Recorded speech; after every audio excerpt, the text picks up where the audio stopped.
It was nearly midnight when Theo Langford abandoned his penthouse without a word. The door clicked shut behind him, the cold silence of the hallway stretching like a verdict. His father, Winston Langford, knew everything. About his trip, about the girl, about Emily, about the orphanage. Theo had underestimated the game. He always knew his father played to win, but this was something else. And for the first time in his life, Theo wasn't planning to lose. He didn't go home. Instead, he paid cash at a modest hotel in Midtown. No ID, no questions asked. The room smelled of bleach and desperation.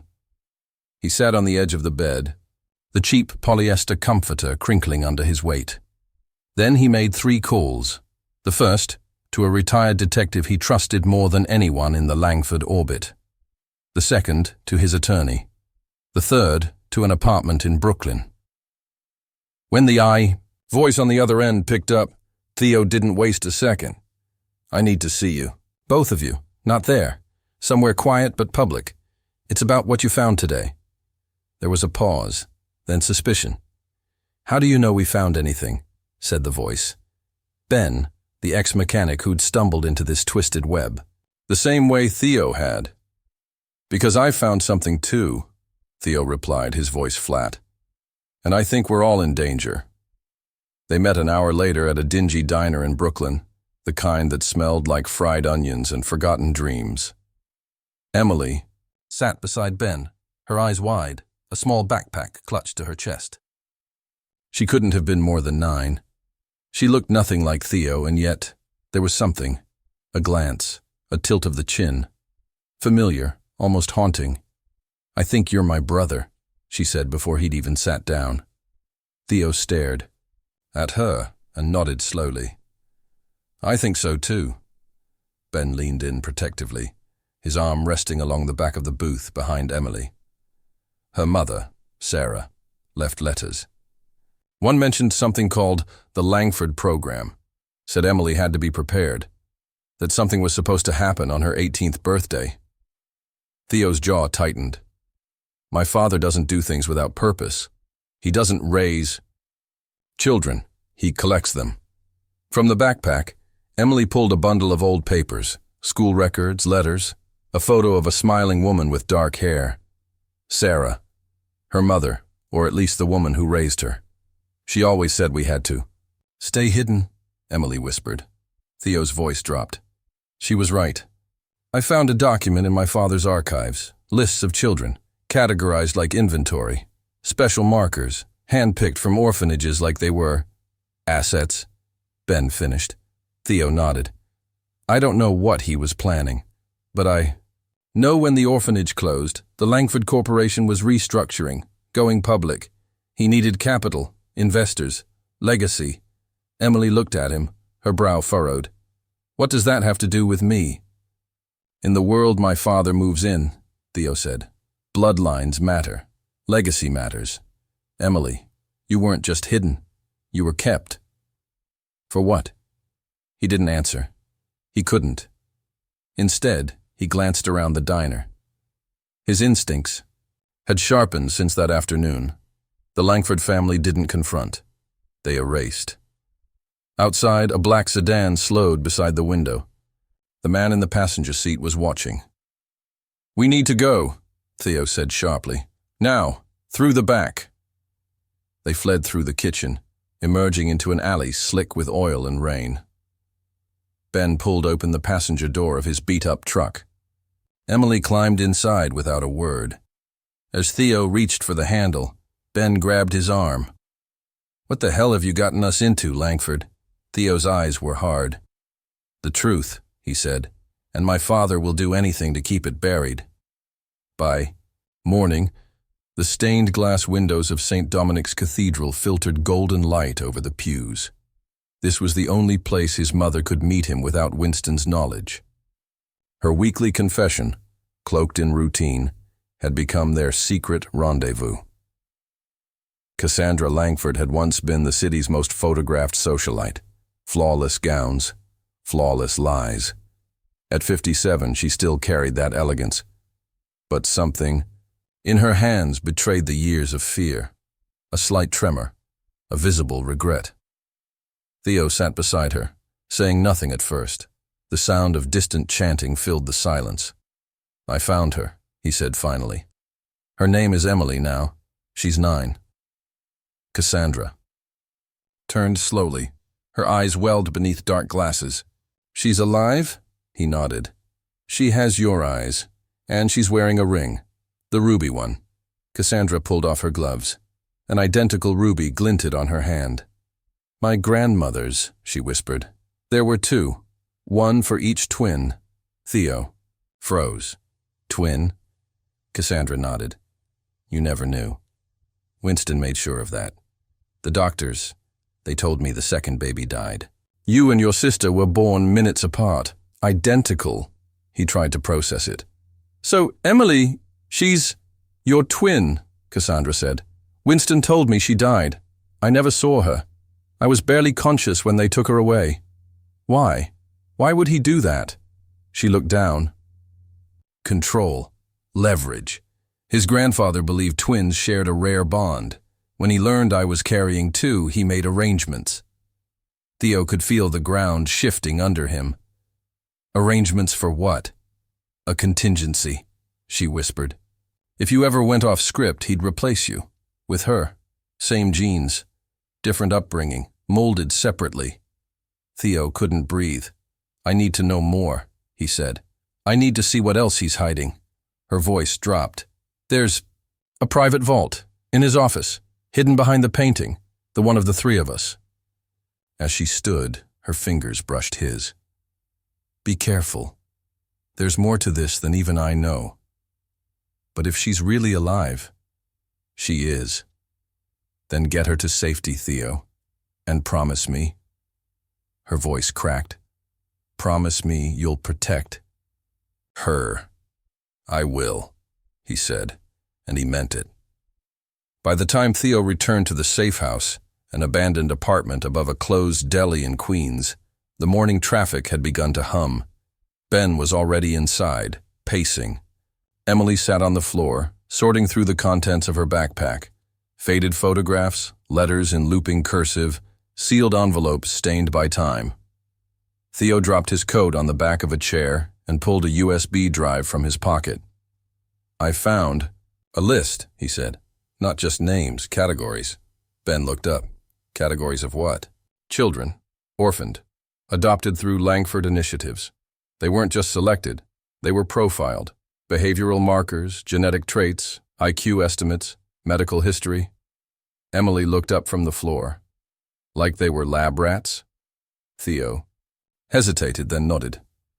The file was labeled Heir Strategy, Long-Term Options. "That's not adoption, that's investment." Ben leaned against the window frame, rubbing his jaw. "What the hell was your father building?" Theo looked at Emily. "A future," he said. "But one controlled at the genetic level." Emily reached into her backpack and pulled out an old letter, folded many times. "My mom, Sarah. She wrote this before we left the last place. She said if anything ever happened to her, I had to find someone named Cassandra." "That's your mom, right?" Theo took the letter carefully. The paper was thin, but the ink was bold.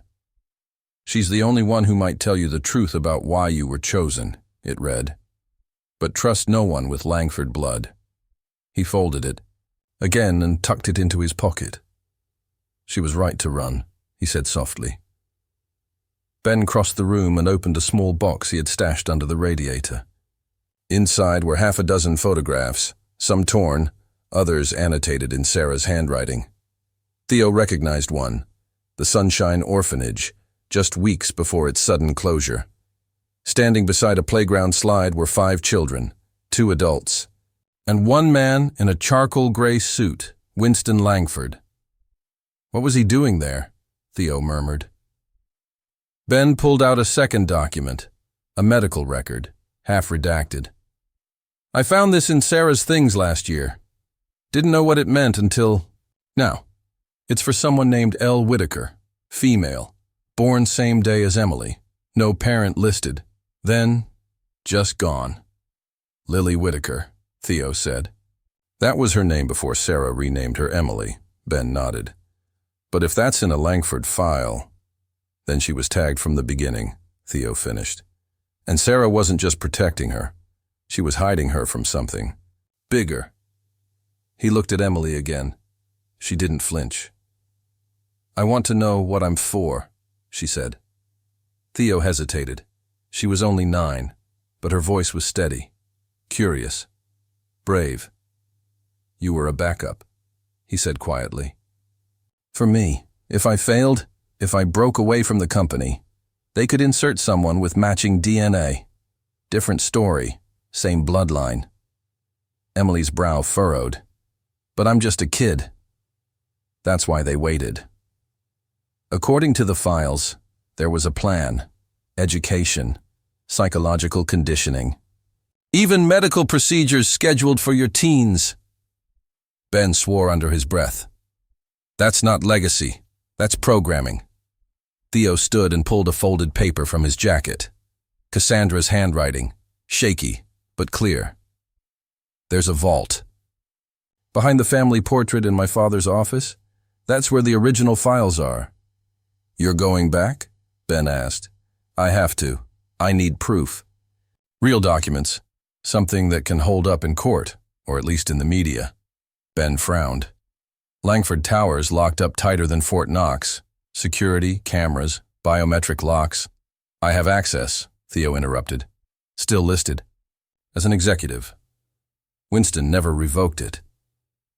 Emily pulled something from her backpack. There's more. It was the ruby ring again, the twin to Cassandra's. But this time she twisted it gently, and with a soft click, the gemstone popped. Open, revealing a glint of metallic film no larger than a fingernail. What is that? Theo asked. Mom called it a secret, Emily said. Said it was for later when I needed it most. Theo took the microfilm carefully and examined it under the dim light. We'll find a reader, he said. And if what's on here is what I think it is? He didn't finish the sentence. He didn't need to. The copy center smelled like old toner and artificial citrus. It was nearly noon when they slipped in, avoiding eye contact with the tired clerk at the counter. In the back, Theo loaded the microfilm into the reader, hands trembling. The images flickered to life on the screen, transactions, names, payment schedules, and one recurring project title. Gemini. Ben leaned in, eyes narrowing. That's what they called it? Theo pointed to a signature at the bottom of several entries. W. Langford. There were bribes to orphanage administrators, false death certificates, and medical partnerships with private labs. One line in particular made Ben go still. D. Collins, neutralized, $50,000. Ben stepped back. That's Sarah's brother, he said. They called it a car accident. But I always thought... Theo swallowed hard. He got too close. Asked too many questions. Emily stared at the screen, her eyes flicking from name to name. There's a name here that keeps repeating, she said quietly. V. Hadley.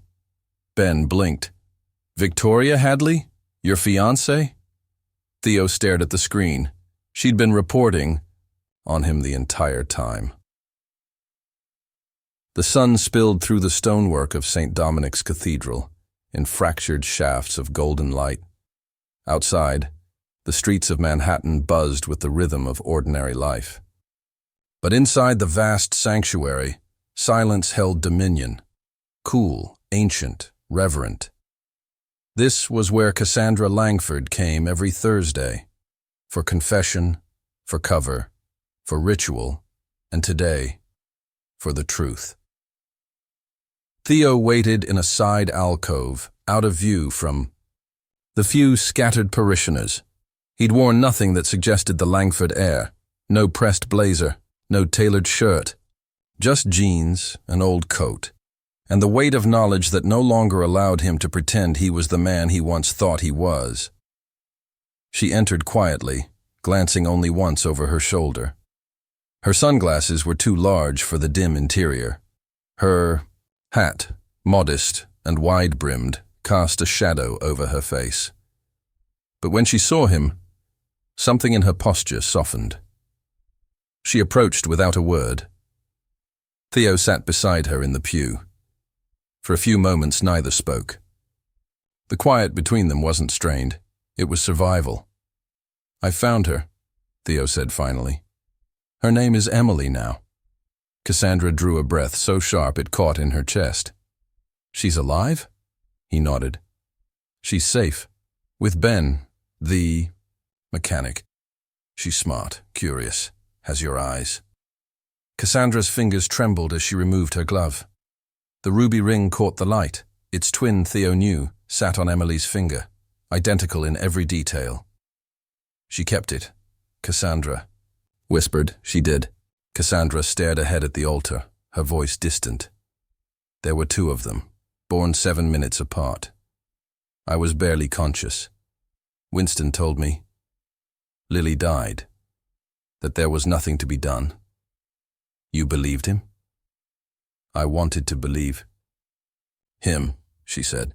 "It was easier than asking what really happened, but I should have known. He didn't just take her, he cataloged her. He made her a contingency." Theo felt a chill run down his spine. "Contingency for what?" Cassandra turned to him, and for the first time, he saw the full weight of her grief. "For you." The words hit him like a blow. "He planned to replace me?" "Not immediately," she said. "Only if you went off course. If you questioned him. If you rebelled. So he separated twins, created 2 identical heirs, one to raise in the light, one to raise in shadow." Cassandra's voice dropped. "And that wasn't the first time." Theo froze. "What do you mean?" She looked down. "There was another girl, Elizabeth, another daughter. I never met her. He said she died. But after what you're telling me, I don't know what to believe anymore." Theo's mind reeled. "She was my sister." Cassandra nodded slowly. "Born a year before you. Margaret, my sister, was her mother. Died in childbirth. Winston had already begun his obsession. He saw an opportunity to adopt you and fold you into the Langford line." Theo's voice came out hollow. "So I'm not his by blood, but I'm still a Langford." She took his hand. "You're mine, and whatever else that means, you have a choice now." He pulled a folded note from his coat. "This was in the vault. It references a private lab. Cryopreserved tissue, Elizabeth's. He didn't just lie. He stored her like a resource." Her eyes filled with tears, but she didn't look away.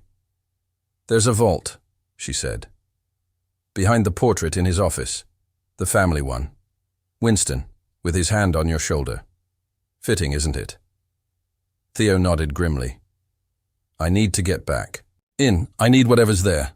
Cassandra straightened. "Be careful. He doesn't protect secrets. He eliminates them."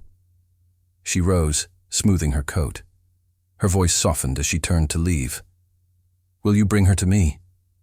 "Emily?" Theo hesitated. "When it's safe." A tear slipped down her cheek. "That's all I ever wanted." That afternoon, the sun had barely begun to descend when Winston Langford summoned his son to the executive floor of Langford Tower. Theo arrived alone.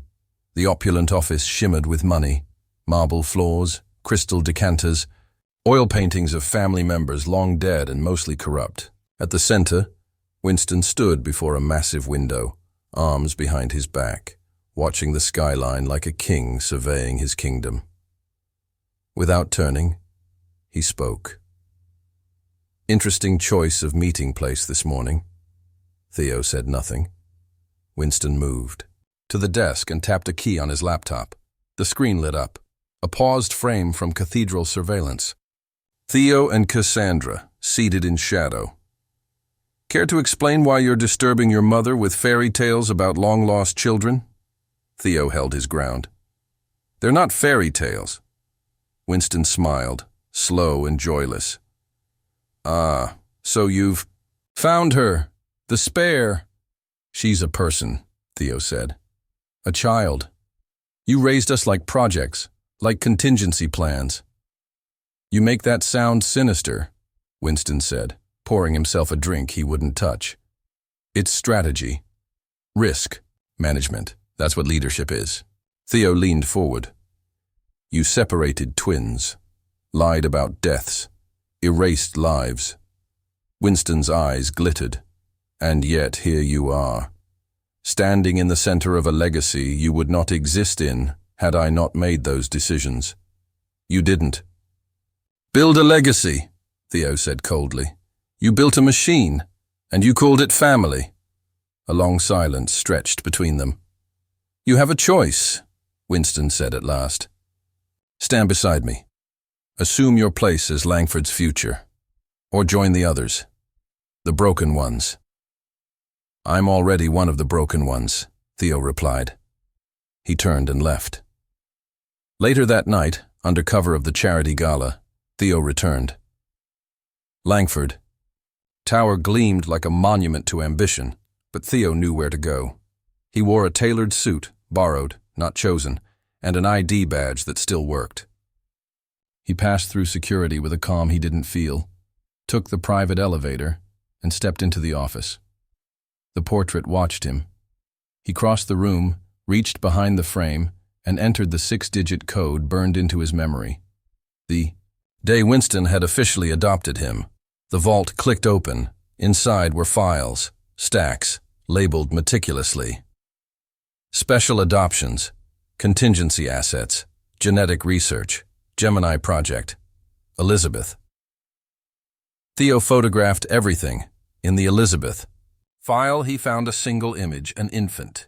On the back, in Winston's precise hand, tissue sample, stored, Langford Medical, code 7729 ear. His phone buzzed. Ben. Man in black sedan outside safe house, left through the back. We're okay. Where are you? Theo started to reply. When the office light clicked on behind him, he turned. Victoria Hadley stood in the doorway, still in her evening gown, eyes unreadable. I knew you were hiding something, she said. Theo said nothing. She stepped inside, heels echoing on the tile. What exactly are you doing, Theo? He slipped the phone into his pocket. You wouldn't understand. Try me, she said. Because right now, I'm your only option. Theo stared at Victoria in silence. She stepped closer, eyeing the open vault, the files in his hands, the scattered documents on the desk. You broke into your father's archive during a black tie fundraiser, she said. That's not just rebellious. That's suicidal. You've been spying on me, Theo said, his voice tight. Your name is on the surveillance reports. I saw it on the microfilm, repeatedly. Her jaw clenched. He didn't give me a choice. That's what everyone says when they're already in too deep. Victoria reached behind her back, unclasped the diamond bracelet on her wrist, and placed it on the desk. I'm not here to trap you, Theo. I'm here because I want out. He didn't believe her. Not yet. Why now? Because I know what's in those files, she said. I found emails. Project Gemini wasn't just about replacing you. It was about building a system. Generational. Controlled bloodlines. Siblings raised separately, compared, evaluated, and kept on opposite sides of power. She looked toward the vault. You were the first, but not the last. Theo stepped aside slightly, giving her a clearer view. You really want out? She nodded. Then help me get this out of here. From the hallway, voices rose. Security. Too close. Victoria didn't hesitate. She grabbed her heels and tossed them aside. Service elevator. Down the west corridor. I'll tell them you ran for the roof. Together they stuffed the flash drive, key documents, and infant photo into Theo's inner pocket. Then he slipped into the corridor while Victoria stepped toward the main entrance of the office.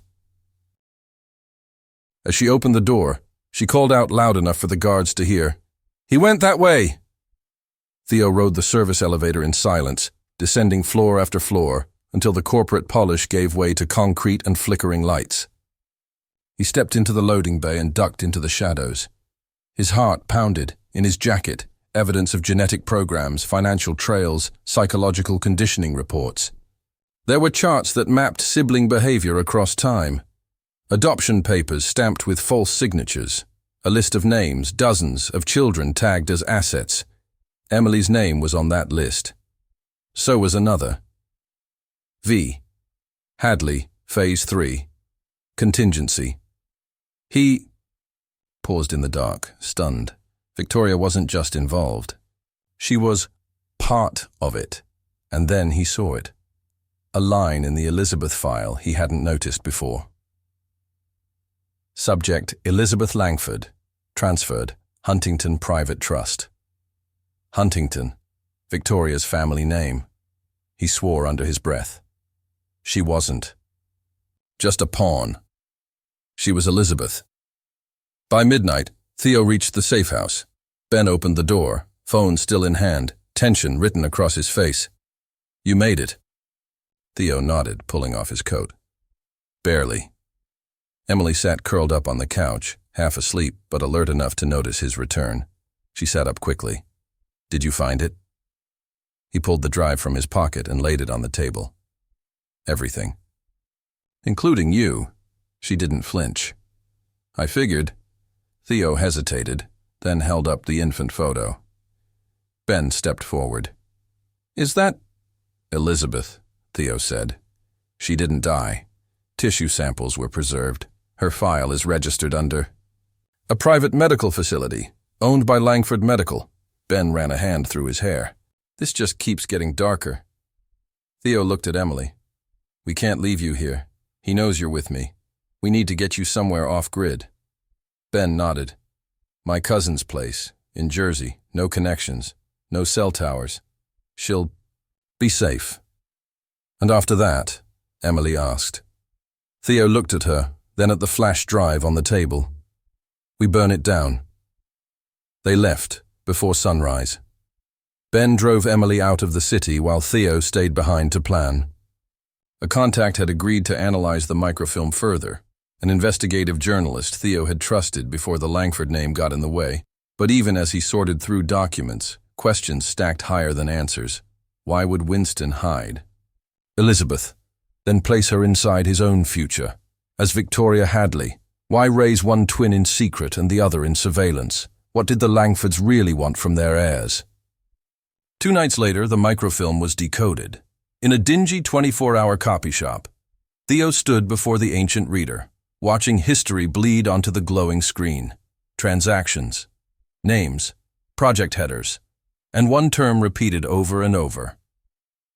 Gemini. Protocol. Bribes, death certificates, lab shipments, and at the bottom of every page, W. Langford. One line stood out like a dagger. Subject D. Collins, neutralized, $50,000. Theo froze. Ben's voice echoed in his mind. "Sarah's brother died asking questions. I always thought it was fishy." Theo exhaled slowly.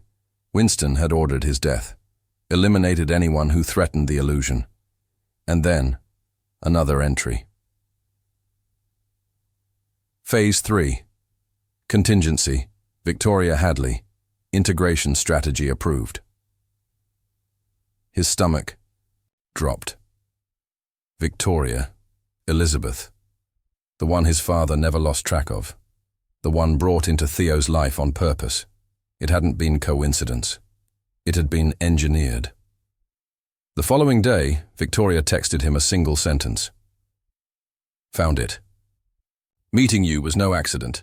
He planned your car breakdown near the school where Emily walked. I have proof." Attached was a screenshot. Winston's email thread with an executive assistant arranging the incident that first introduced Victoria and Theo. Everything had been scripted, even love. Back at the safe house, Theo laid the evidence across the table, piecing together threads of Winston Langford's empire like a cursed tapestry. Emily's face appeared in adoption applications, surveillance notes, medical tests, Victoria's name reappeared in documents dating back over a decade, introduced into Theo's world as a mechanism of control, not affection. Ben returned after securing Emily, his jaw clenched as he read the files. "We go to the police. They'll need more," Theo said. "This is a billionaire with judges on speed dial. We need a moment, a stage, a place where the public can't look away." He tapped the news article on his screen. Sunshine Plaza groundbreaking, Saturday 7:00 p.m. A new chapter for Langford development. "Everyone will be there," Theo said, including him. Ben stared at the headline, then at Theo. "You want to end him on his own stage?" Theo didn't answer immediately. Instead, he glanced at the file labeled Gemini Protocol, then at the microfilm, then at the photo of an infant, his sister. His voice was quiet, final. "I want to end everything." Theo didn't sleep. The plan had taken form in his mind like a blueprint soaked in gasoline. One spark, one public moment, and the entire Langford empire could collapse in front of its polished audience. He paced the floor of the safe house, his thoughts circling the same truth. Winston had spent decades building a web of manipulation, weaving children into roles they never chose. If Emily had been the contingency, Victoria, the woman he nearly married, had been the ghost in the machine. He stared at the infant photo again. Elizabeth, labeled dead. Tissue cryopreserved, file transferred to the I. Huntington Private Trust.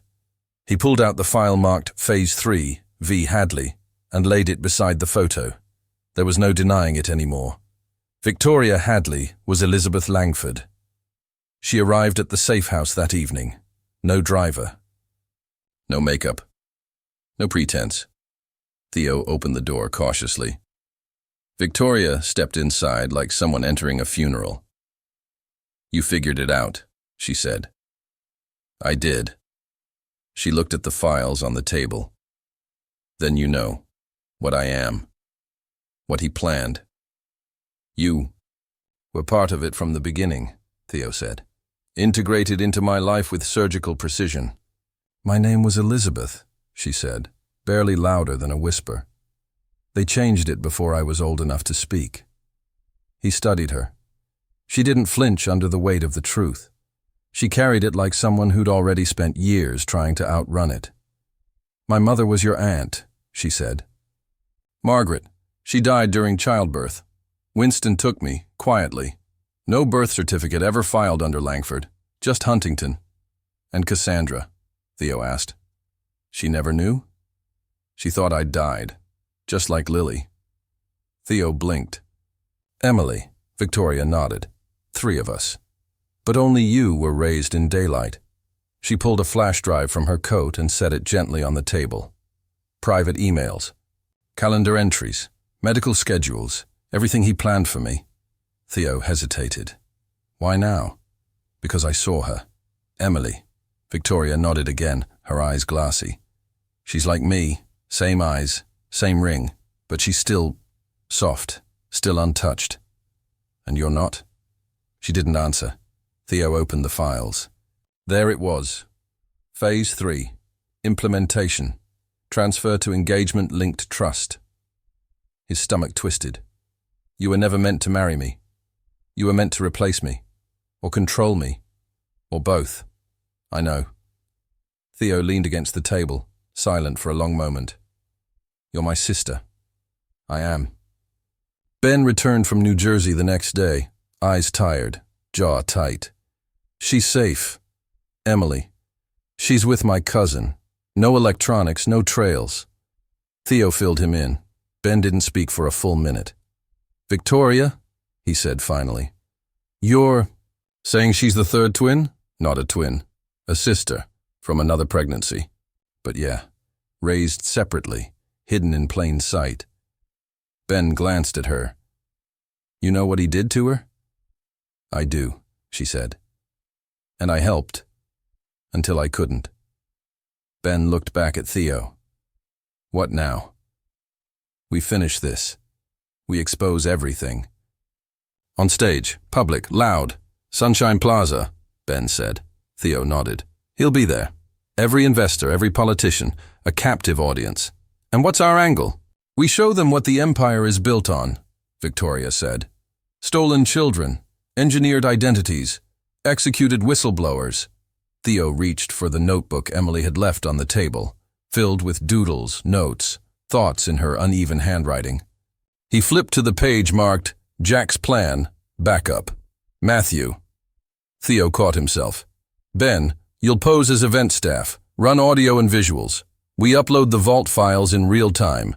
Victoria added, I can get Theo on the speaker. List. Winston's announcing a leadership transition. Perfect cover for a surprise speech. And Emily? Ben asked. She stays with Cassandra, Theo said. She's the only one Winston still fears. And she has everything to lose. Victoria's voice dropped. He won't let us walk away if we fail. We don't fail, Theo said. There was silence. Then the nods came. It was set. 3. Nights later, Cassandra met Emily in a quiet hotel suite under her maiden name. No photographers. No headlines. Just a mother and a daughter, strangers bound by blood and survival. Theo waited outside the door while they spoke. When Emily emerged, she held Cassandra's hand. She said, I have her laugh, she whispered. Theo smiled. She's right. The morning of the gala arrived with sterile skies and unseasonal heat. Theo stood before the mirror in his modest room, adjusting a borrowed tie. His reflection didn't look like a Langford heir. He looked like someone who had outlived that name. Victoria joined him, her dress simple, her face bare. You ready? She asked. Theo nodded. You? I've been ready my whole life, she said. They arrived at the venue separately. Ben entered through the service corridor, wearing a caterer's uniform, flash drive hidden in his sleeve. Victoria moved through security without resistance. Her name was still good. Theo waited. 7 p.m. Spotlights cut across the venue. Guests, in black tie finery, sipped champagne. A massive stage bore the words, Sunshine Plaza, a new beginning in gleaming gold. Theo's phone buzzed. Ben. All set. Upload prepped. AV is ours. Victoria. You're on the list. Last-minute speaker. It's happening. Theo stepped through the crowd, his heart steady, steps slow, every movement measured. From the wings, he could see Winston pacing near the podium, note cards in hand, calm, controlled, ready. Until he spotted Theo. Something flickered across Winston's face. Not surprise. Calculation. He approached. You're early, he said coolly. Just here to support the legacy, Theo replied. Winston smiled. Then let's give them a show. He stepped on stage. As Winston Langford began his speech, eloquent, polished, insincere, Theo stood at the edge of the curtains, watching the crowd. Dr. Evelyn Marsh, the former Sunshine Orphanage director, had just taken her seat at table 7. Cassandra waited upstairs with Emily, guarded. The moment neared. A new future for Langford Development, Winston declared, arms open, voice amplified. And no one is more suited to carry that future than my son, Theo Langford. Applause erupted. Theo stepped forward into the lights. The ballroom pulsed with applause as Theo walked into the light. All around him, champagne glasses clinked. Socialites and politicians leaned forward, expecting a generational baton pass, a pageant of legacy. Winston stood tall behind the podium, the image of confidence, his hand extended. Theo didn't take it. Instead, he turned to the microphone. Before we talk about Sunshine Plaza, he began, I want to talk about the land it's built on. The room stilled slightly, expectation tightening into curiosity. 15 years ago, Theo continued, this property was home to Sunshine Children's Home, an orphanage. It was quietly shut down. Records disappeared. Children vanished. Into paper trails that led nowhere. From the corner of the ballroom, Ben sent the signal. The screens behind the stage flickered once, then lit up. Names, documents, adoption logs. A scanned letterhead, Langford Genetic Research Initiative. Gasps rippled across the room. Theo's voice remained steady. Tonight, I'm not here to announce a real estate project. I'm here to tell you what Langford Development is really built on. Winston moved toward him, a warning smile barely concealing the panic beneath. My son has been under a great deal of stress lately, he said smoothly, reaching for the mic. Theo stepped forward and blocked him. I have proof, he said, that Winston Langford separated identical siblings at birth, declared one dead, used the other as a long-term asset, not just me, not just one. Another screen flashed, a photo of a young girl, Emily. Her name is Emily Whitaker, Theo said. She was raised in secret, monitored, prepped, because if I ever failed to meet expectations, she was going to take my place. Same DNA, different story. The crowd had gone silent. This was not an isolated case, Theo continued. Langford Development created Project Gemini, an initiative to study, manipulate, and control the lives of children. Dozens of adoptions, dozens of identities engineered. Some of them didn't survive. Ben cued the next slide. D. Collins, neutralized, $50,000. Winston lunged for the mic. Theo didn't flinch. He gestured to the ballroom entrance. There are people here tonight who can confirm what I've just told you. The room turned. Cassandra entered, hand in hand with Emily, no longer hidden, no longer just a file in a vault. The ruby ring sparkled on her finger. Whispers turned into exclamations. Olivia Langford, the presumed dead daughter, alive and walking toward the stage. My daughter, Cassandra said clearly, taken from me, declared dead, but alive all along. Winston's mask cracked. Do you know what you're doing? He hissed toward Theo. Yes, Theo said. I'm ending it. Victoria stepped onto the stage next, her voice unwavering. You lied about me too. The screens flashed again, this time, her childhood records. Elizabeth Langford, transferred to Huntington Trust. I'm your daughter, she said. The one you buried in a different name. You tried to use me to control him. She looked at Theo. But we found each other anyway. The room erupted. Reporters stood. Guests fumbled for their phones. A few left quickly, too connected to Winston to be seen in the blast radius. Winston raised his hands as if to restore order. You're destroying your family in public, Theo interrupted. You already did that. You just did it quietly. Ben flipped the final switch. The documents from Winston's vault poured across the screens. Offshore accounts, bribes, research, protocols, schedules for medical experimentation, notes on behavioral studies, controlled upbringing comparisons between siblings. Then a headline appeared. Project Gemini, Phase 1 through 4 confirmed. The last image, the twin ruby rings, one on Cassandra's hand, one on Emily's.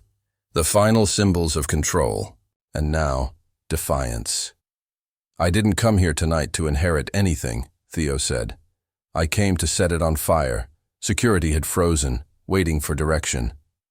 Then, from the back of the ballroom, a woman stepped forward, flanked by agents in dark suits. Winston Langford, she called out. You're under arrest. The room gasped. The lead agent continued, holding out a federal warrant. Charges include conspiracy, child endangerment, falsification of public records, medical, malpractice, and obstruction of justice. Winston stared at her, as if he didn't understand the words. Then the agents moved in. He didn't resist. His shoulders sagged, the image of a man undone not by force, but by truth. As they escorted him through the ballroom, someone shouted, "Is it true? Did you fake your daughter's death?" Winston said nothing. Victoria stepped closer to Theo as he watched their father disappear into the hallway. He never planned for this, she said. No, Theo replied. He planned for control, not for resistance. The hours that followed blurred into media frenzy. News vans parked in front of the venue. Headlines flashed across tickers before the gala had even ended. Langford Ear exposes family secrets. On stage. Project Gemini shocks city officials. Stolen children, manufactured legacy. Some guests tried to disappear. Others gave statements. Dr. Marsh, formerly of Sunshine Orphanage, confirmed everything. "I was told they were chosen for opportunity," she said on record. But it was never about opportunity. It was containment. Victoria, Cassandra, and Theo each sat for interviews over the next 48 hours. Emily was kept away from cameras. Ben handled the logistics, moving files to secure locations, coordinating with the FBI, ensuring every piece of evidence was traceable, undeniable. By morning, Langford Development's stock had collapsed. Board. Members resigned. Project contracts were frozen. The empire had fallen, not with a bomb, but with a microphone. Theo returned to the safe house 2 days later. Ben was at the window, ever watchful. Victoria brewed coffee in silence. Cassandra was with Emily, reading stories, piecing together a relationship from years stolen. Theo stepped into the room and closed the door behind him. "It's over," he said. Victoria turned. "Is it?" Theo paused. "The worst part is. The rest is cleanup." Ben looked up. "You still planning to testify?" Theo nodded. "I have to." "And so, do you?" Victoria handed him a small metal case, the microfilm. "This goes to the press, unedited, no redactions." Theo looked at her. "You sure?" "She deserves to know who she is," Victoria said, "and who she isn't." Emily peeked her head around the corner. "Did we win?" Theo crouched. "We survived. That's better." She looked at the ring on her finger. "Then maybe it's time to get a new one." 6 days after Winston Langford's arrest, the world moved on. But the people he left behind hadn't. The Langford Development. Tower now loomed hollow, its glass walls stripped of branding, its top-floor offices sealed by federal agents. The company had entered court-supervised dissolution. Subsidiaries were being sold off. Investors cut ties. And Winston sat in a federal holding cell, denied bail. Theo stood across the street and watched the wind tug at a banner still clinging. To scaffolding. Sunshine Plaza, a new beginning. The irony made his stomach turn. Ben joined him on the sidewalk, coffee in hand. "That was quick." "Too quick," Theo replied. Most of the board flipped overnight, testified against him in exchange for immunity. The empire's being dismantled, but they all walk. "Not all," Ben said. "But most, yeah." Theo turned to face him. "What do you think we should do with the Sunshine property?" Ben raised an eyebrow. "Isn't it going to auction?" "Not if I buy it first." Ben blinked. "With what money?" Theo pulled out a court document, the results of the Langford estate mediation, a thick folder stamped with the seal of the state. "I didn't take the full inheritance," he said. "Didn't want it, but I kept enough." Ben opened the folder. Land deeds, frozen assets, unallocated trust funds. "I'm going to repurpose the property," Theo said. "Build something that doesn't erase what happened, but honors it. A community space, with support services, job training, trauma counseling. Something that gives those kids, all those kids, a future." Ben looked at him for a long moment. "I think you just found your purpose." A week later, Theo stood on the front porch of a modest farmhouse in upstate New York. The Langford name was gone from his documents. Officially, he was now Theo Whitaker, an echo of the name Emily had once carried, and a symbol of the family he chose to build. Inside, the farmhouse buzzed with quiet motion. Emily sat at the kitchen table, coloring next to Cassandra and Sarah. Two mothers, bound not by marriage or tradition, but by love forged under fire. Victoria stepped out of the back room with a laptop under her arm. The 501c3 application went through, she said. The Sunshine Memorial Foundation is now official. Theo smiled. Good. We'll need a board. We have one, she replied. You, me, Sarah, Ben, and Emily already assigned herself as Chief Ideas Officer.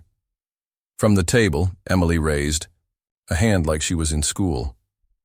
I have plans. We know, Theo said, walking over and tapping the side of her notebook. You showed me 3 versions of the garden layout. Cassandra looked up. I think she's serious about the name, too. Emily smiled proudly.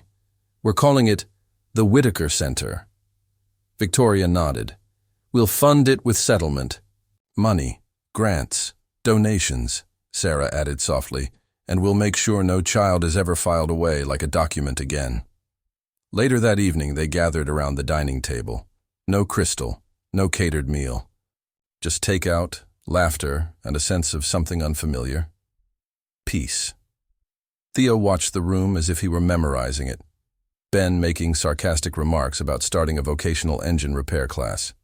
Cassandra and Sarah debating over furniture placement. In the new community center, Victoria sketching branding ideas on a napkin. Emily humming as she carefully rearranged name cards for the foundation board. It wasn't the family Theo had expected to have. It was better. After dinner, Theo walked with Emily into the yard. The sun was fading behind the trees, painting the sky in streaks of orange and lavender. She took his hand. You think he's thinking about us? She asked. Winston? Theo exhaled. Probably. But he's no longer part of what comes next. I don't miss him. I know. They walked in silence a few steps more. Then Emily said, I think I want a new ring. Not the ruby one. Something simple. Something ours. Theo smiled. We'll design one together. The next morning, Victoria joined Theo on the porch. 2 mugs in hand. Your last name suits you, she said, handing him a mug. It's strange, he admitted. Not having a last name that weighs like a prison. Just one that's mine. I've been thinking about legally restoring Elizabeth, she said. Not to live under it, but to own it. Sounds fair. She paused, then added, I never told you what it was like, growing up in that other world. All I knew was obedience, silence. I was told I had a future, but it never belonged to me. Theo looked out over the trees. And now?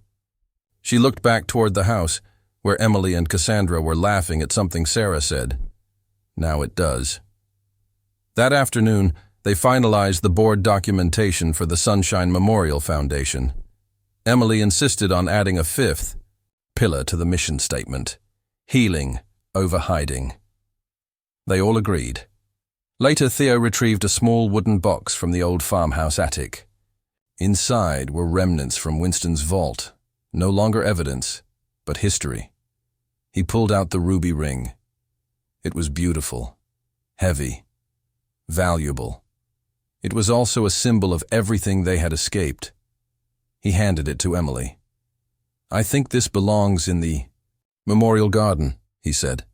She turned it over in her fingers, then nodded. It'll remind people where we came from. Theo kissed the top of her head. And where we're going. On a warm evening, weeks later, they stood on the newly cleared ground where Sunshine Children's Home once stood. The construction was still ahead. The permits were fresh. The foundation stones hadn't yet been laid, but the moment was real. Emily placed the ruby ring inside a glass case that would serve as the centerpiece of the garden. Next to it, a plaque read, "In memory of the lives we were given and the lives we chose to create." As the sun set, they stood together, an unlikely family, built not on blood, not on legacy, but on truth, choice, and survival. And from the ashes of manipulation, something honest had taken root. 1 year later, the ground where secrets were once buried echoed with laughter. No longer the site of Langford's silent crimes, the old Sunshine Orphanage grounds had become something new, open, bright, filled with voices. The air was warm, the sky a gentle blue. A white ribbon stretched across the entrance to the newly constructed building. The Whitaker Center for Renewal and Learning. There were no paparazzi, no luxury sponsors, no press kits, only people. Some had once been children of broken systems. Others were volunteers, advocates, survivors. But all had come for the same reason, to see what rose from ruin. Theo stood just inside the main gate, the sun warming his shoulders. His shirt sleeves were rolled up, his collar open. He no longer looked like a CEO or an heir. He looked like a man who had chosen to rebuild. Ben approached, wiping grease from his hands. The automotive workshop in the back corner of the campus was already humming. "We've got 4 kids signed up for next week's class," he said. 2 girls, both 16. One wants to rebuild an engine, the other wants to learn how to drive. "Good," Theo said.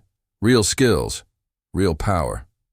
Ben nodded, then handed Theo a set of keys. "For the shed out back. Figured you'd want the first batch of donated supplies secured."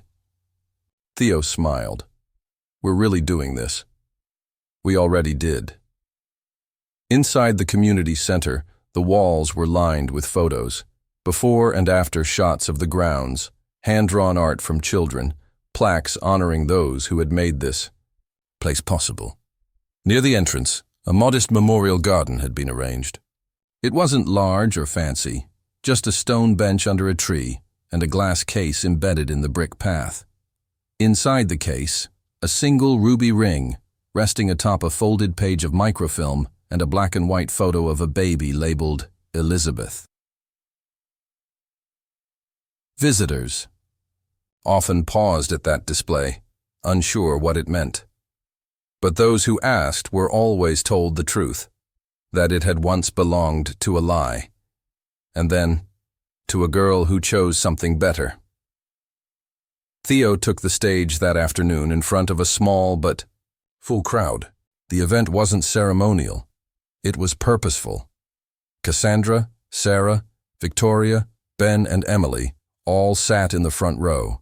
No bodyguards, no security, just a circle of trust. "Thank you all for being here," Theo said, his voice clear. "Not just for today, but for believing in what this place stands for." He paused. "1 year ago, I thought legacy was something passed down, something inherited. I thought it came from names, from money, from buildings and titles." A breeze passed through the trees behind him. "But legacy isn't about what you keep. It's about what you choose to leave behind." He gestured to the building. "This center isn't here to erase the past. It's here to honor it and transform it. For every child whose future was sold, for every family split by greed, for every life shaped by manipulation. This is our answer, not revenge. Renewal." The crowd applauded. Cassandra reached out and took Sarah's hand. Ben nodded from the side, arms crossed. Emily sat up straighter, proud.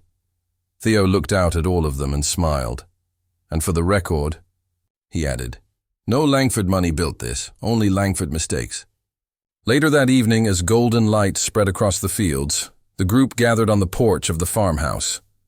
Emily balanced a notebook on her lap, drawing an idea for a community garden expansion. She flipped it around to show Theo. "Vertical. Planter wall. For herbs." He raised an eyebrow. "You planning to cook now?" "I'm planning to sell them. It's a startup." "You said I could be part of the foundation." He laughed. "I said you are part of the foundation." Victoria joined them, barefoot, holding a tray of lemonade. "I've got news," she said. "The Huntington family's assets were liquidated." "Last month. I've filed to direct the remainder to the Sunshine Fund." Theo blinked. "You're serious?" "I don't want it," she said simply. "But this place needs it." Cassandra stepped out next, her arm around Sarah. The two women had built a quiet friendship over the year, one born not from shared background, but from shared pain. "We finished sorting through the letters," Cassandra said. "Sarah's keeping some, but others she wants to archive here. In the education wing. They'll be protected," Theo promised. That night, under a sky scattered with stars, the group lit a small fire behind the house. Ben told a story from his time in the service. Victoria read aloud from one of Sarah's old letters. Cassandra shared a memory of Margaret, her sister, long gone, but no longer forgotten. And Emily, eyes bright, asked the question they'd all quietly been waiting for. Are we really a family? Nobody answered immediately. Not because the answer was uncertain, but because the word meant something different now. Finally, Theo spoke. We're a family because we chose to be, he said. Not because of blood, not because someone told us we had to be, but because we survived together, because we stayed. Emily leaned her head against his shoulder. Then I'm keeping the new ring. On her finger was a thin silver band. No gemstones, no weighty history, just a symbol of something made, not inherited. She turned it once, slowly. It's light, she said. Theo nodded. That's the point. The fire burned low, the stories slowed. And one by one, they drifted inside, leaving behind the warmth of the flame and the quiet of healing. Theo lingered. He looked up at the stars, at the land beneath his feet, and at the future just beginning to take shape. The Langford name no longer held meaning. Its weight had been scattered, burned, and buried. In its place, the Whitaker Center, the Sunshine Fund, the garden where children laughed and learned and built. Not a monument to power, but a legacy of light.